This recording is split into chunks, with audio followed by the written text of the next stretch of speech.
পার্কটির কথা অনেক শুনেছি। আমি আজকে আমার পরিবারের সাথে এসেছি। এখানে এসে আমার অনেক ভালো লেগেছে। এখানে বিনোদনের অনেক ব্যবস্থা রয়েছে, যেটা আমার খুব ভালো লেগেছে। কিন্তু পানির ব্যবস্থা হলে একটু ভালো হয়, কারণ এত গরমে পানির অনেক পিপাসা লাগে এবং এখানে পানির ব্যবস্থা নেই, যে জন্য অনেক সমস্যা বোধ হচ্ছে। আমার অনেক ভালো লেগেছে এসে। আমাদের খুবই ভালো লাগতেছে। আমরা অনেকগুলো রাইডে উঠছি, অনেক এনজয় করছি। বাবা মা ভাইয়াদের সাথে আসছি, আমরা খুবই এনজয় করতেছি। মা বাবার ভাইয়াদের সাথে আসছি, অনেক জিনিস ট্রাই করছি। নিরাপত্তা ব্যবস্থাও অনেক ভালো এই পার্কে। তারপর মানুষজন অনেক আসতেছে। আজকে ঈদের তৃতীয় দিন, তাও মানে মানুষ ভরপুর হয়ে গেছে। হঠাৎ করে এসে দেখে আমার তো চেঞ্জ, এই এত পরিবর্তন, মানে আমার অনেক ভালো লাগতেছে। পরিবার নিয়ে আসছি, 3-4 ঘন্টা মোটামুটি কেটেই গেল।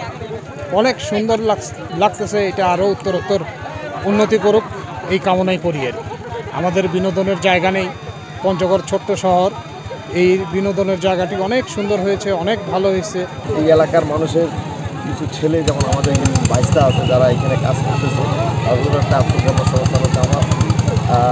এটা আমরা আশা করব জেলা প্রশাসন যাতে এটার জন্য আরও কিছু প্রচার এবং প্রসার করে। দ্বিতীয়ত এটা উন্নয়নমূলক, যাতে আরও উন্নয়ন হয়, এর জন্য আরও কিছু কাজ করে, তাহলে আমাদের এলাকারও উন্নয়ন হবে এবং দেখা যাবে যে আমাদের জেলার তথা এই জেলার বাইরেরও কিছু লোকজন এখানে আসবে। আমি এই ইকো পার্কের সর্বাত্মক উন্নতি কামনা করি। আমরা চাচ্ছি যে পঞ্চগড় পঞ্চগড়ে কিন্তু বরাবর আপনি জানেন যে এখানে একটি বিনোদন কেন্দ্রের জায়গার অভাব ছিল। আমরা চাইছিলাম যে এখানে একটা পঞ্চগড়ের একটা বিনোদন কেন্দ্রটা এখানে জমিয়ে উঠুক।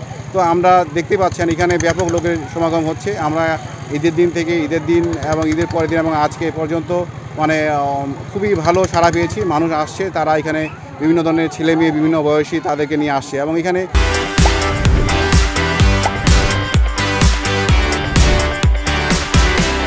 পাশাপাশি বাচ্চাদের বিনোদনের জন্য আমাদের এখানে কয়েকটি রাইডস আছে।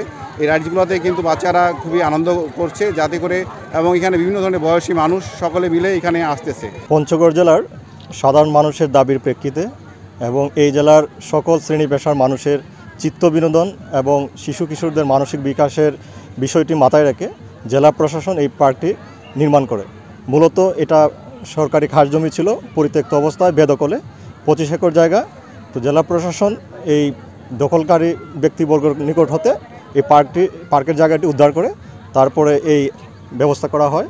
আপনারা দেখতে পাচ্ছেন যে এখানে সকল শ্রেণী পেশার মানুষ তাদের চিত্ত বিনোদনের জন্য এখানে আসছে রেগুলার, এবং এতে করে আমাদের যে সামাজিক স্থিতিশীলতা, মানুষের মনে যে চিত্ত বিনোদনের যে ব্যবস্থা, সেটা নিশ্চিত হয়েছে। এখানে ইতিমধ্যে 5 একর জায়গার উপরে এটুকু করা হয়েছে। বাকি জায়গার উপর আরও বিভিন্ন প্রকল্প বাস্তবায়নের জন্য ইতিমধ্যে সরকারের বিভিন্ন দপ্তরে পত্র দেওয়া হয়েছে। প্রকল্প আশা করা যাচ্ছে খুব দ্রুতই তা আলোর মুখ দেখবে। যদি উপযুক্ত বরাদ্দ পাওয়া যায়, তাহলে এই পার্কটিকে একটি অত্যাধুনিক পার্ক হিসেবে এই পঞ্চগড়বাসীকে উপহার দেওয়া সম্ভব হবে।